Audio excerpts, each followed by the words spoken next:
Azizlar buni yaxna tayyorlash. Qashqadaryocha.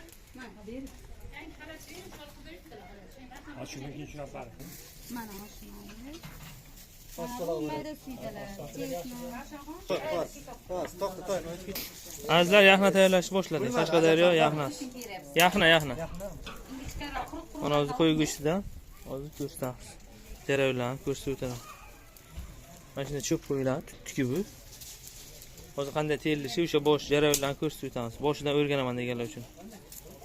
Xizmatga keling. Qo'li siysin. Ikkita qo'y go'shtidan mana ajabsanda tayyorlash jarayoni azizlar. Ikkita qo'y go'shti mana do'stlar. Mana shunday cho'plardan tozalab yuvib, mana shunday razmerda 70-80 sm atrofida o'sha kesib olinadi.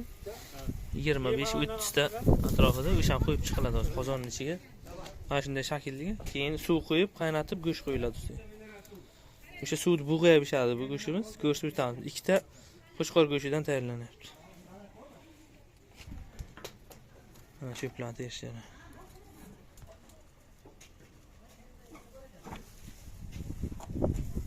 Mana shunday tarzda teriladi. Shu go'sht tushib ketmasligi uchun. Endi tushirma o'sha odam.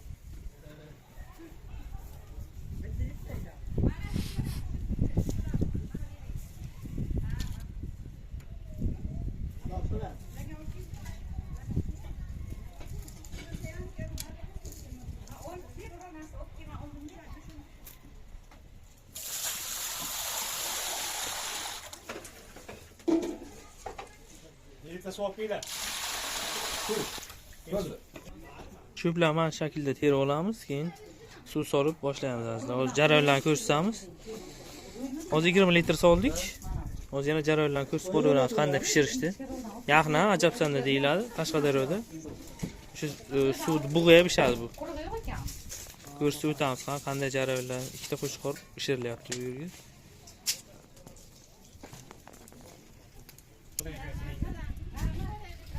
Bu ziravorlar nima ishlatiladi hozir? Marhamat. Mana. Dumma. Gazli suv bilan marinad qilinadi.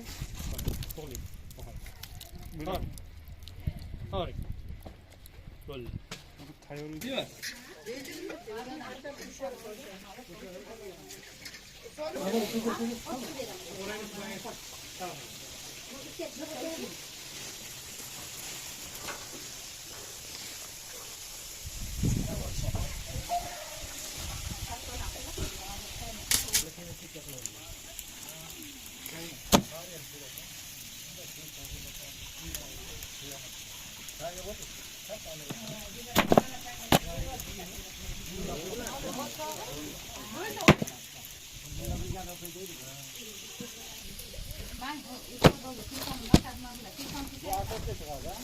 Ha.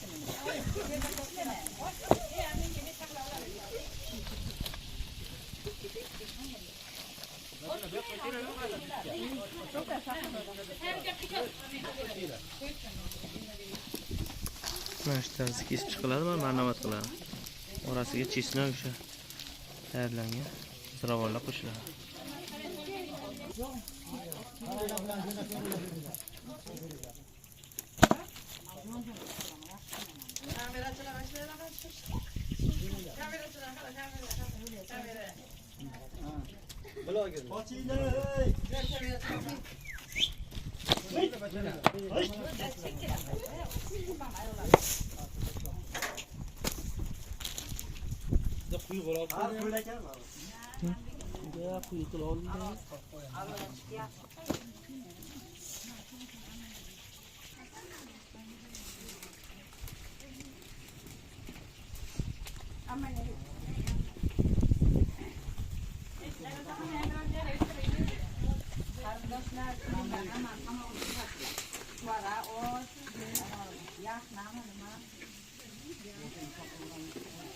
Mana geldi.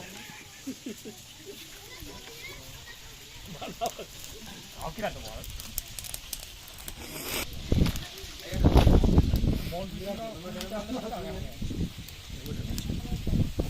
Koymuş. Qo'y go'shti ikkita.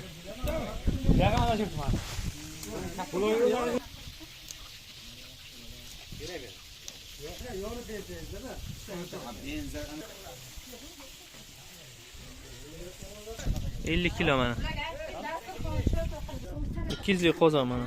120 kilogacha o'shlamlash ekan. Hozir bunga 50 kilo o'sha qo'chqor go'shtidan mana o'sha Ajabsanda, ya'ni Qashqadaryoda to'ylarda mana shunday tayyorlanadi. Ikkita qo'chqor go'shti Ajabsanda yaqna deyiladi. Tayyorlash jarayonini ko'rsatamiz. Tuz mana bu o'sha ishlatiladigan marinamas uchun. Har xil ziravorlar, mana zira o'zi ham bor. Hozir o'sha kesib chiqildi, mana o'zlariga moslab 4-5-3 sm qilib orasini marinamat qilib keyin yaqna bosiladi. Hozir 50 litr suv solingan. Yana shu jarayonlarni ko'rsatib boraveramiz.